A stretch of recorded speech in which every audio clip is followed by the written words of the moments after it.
ये शहजादे, ये थर्ड प्लेयर को कंफ्यूजन होते हैं तो सलाह लेते हैं। ये शहजादे के फिलोसोफर एंड गाइड अंकल ने बड़ा रहस्य खोला है। उसने कहा है कि जिनका चमड़ी का रंग काला होता है ये सब अफ्रीका के हैं। मतलब आप सबको, मेरे देश के अनेक लोगों को चमड़ी के रंग के आधार पर उन्होंने इतनी बड़ी गाली दे दी। तब जाकर के मुझे समझ आया कि चमड़ी का रंग देख करके उन्होंने मान लिया कि द्रौपदी मुर्मू भी अफ्रीकन है और इसलिए उनकी चमड़ी का रंग काला है तो उनको हराना चाहिए।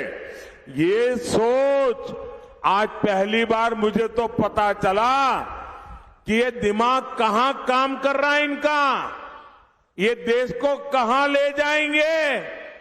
अरे चमड़ी का रंग कोई भी हो, हम तो श्री कृष्ण की पूजा करने वाले लोग हैं जिसकी चमड़ी का रंग यहां हम सब जैसा रंग था। మిత్రులారా, నేను చాలా ఆలోచించాను. ద్రౌపది ముర్ము గారిని ఇంత సుప్రతిష్ఠితమైనటువంటి ఆదివాసీ సముదాయానికి చెందినటువంటి ద్రౌపది ముర్ము గారిని కాంగ్రెస్ పార్టీ ఇంత తీవ్రంగా ఎందుకు వ్యతిరేకించింది? మొత్తము ఆదివాసీ సముదాయపు వ్యతిరేకత వచ్చినా కూడా లెక్క చేయకుండా ఆమెను ఎందుకు వ్యతిరేకించింది అన్నది ఎంత ఆలోచించినా అర్థం కాలేదు.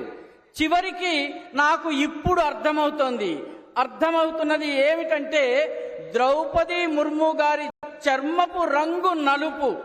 ఇక్కడ ఉన్నటువంటి రాజకుమారుడికి అమెరికాలో ఒక ఫ్రెండ్, ఫిలాసఫరు, గైడ్ అంటే మిత్రుడు, సఖుడు, మార్గదర్శి ఉన్నారు.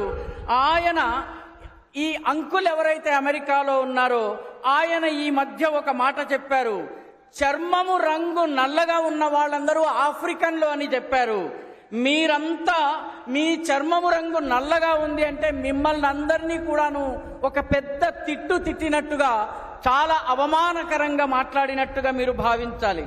నాకు అర్థమైనప్పుడు చర్మము రంగుని బట్టి ద్రౌపది ముర్ము గారిని కూడా ఆఫ్రికన్ అని ఆయన భావించారు. అందుకే ఓడించాలని చెప్పి ఆయన బోధించారు. మెదడు ఎక్కడిది, ఆలోచన ఎక్కడిది అన్నది మనం అర్థం చేసుకోవాలి. చర్మపు రంగు నల్లగా ఈ దేశంలో చాలా మందికి ఉంటుంది. భగవాన్ శ్రీకృష్ణుడి చర్మపు రంగు కూడా నీలం రంగులో, నల్ల రంగులో, మనందరి రంగులో ఉంటుందని గమనించాలి.